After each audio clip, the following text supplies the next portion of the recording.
नमस्कार. तुम्हाला जर तुमचं आयुष्य खरंच बदलायचं असेल ना, तर आपल्या दिवसाचे शेवटचे जे 5 मिनिटं असतात ना, ते खूप महत्त्वाचे असतात.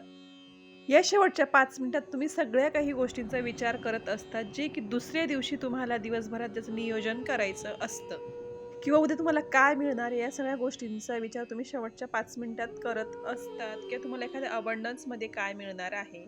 या सगळ्या गोष्टी तुम्ही त्या शेवटच्या 5 मिनिटात व्हिज्युअलाइज करत असतात. जेव्हा तुम्ही ही गोष्ट करायला सुरुवात करता, तेव्हा तुम्ही त्याचा रिझल्ट बघाल, की हळू-हळू तुमच्या लाईफमधले सगळे पॉझिटिव्ह पॉझिटिव्ह गोष्टी ह्या अट्रॅक्ट होत असतात, तेही आणि एकदम फुल स्पीडमध्ये. म्हणून मग तुम्ही आता पूर्णपणे गाढ झोपेत आलेल्या आहात. त्या शेवटच्या 5 मिनिटात सगळं काही असं पॉझिटिव्ह विचार करत जा, ते व्हिज्युअलाइज करत जा. तुम्हाला नक्की जे हवं आहे ते डोळ्यासमोर आणा. त्या गोष्टींचा अनुभव घ्या आणि बघा. तुमचं डिझायर, तुमचं स्वप्न कसं पूर्ण होतं आणि तुमची लाईफ कशी हळू हॅपी व्हायला सुरुवात होते.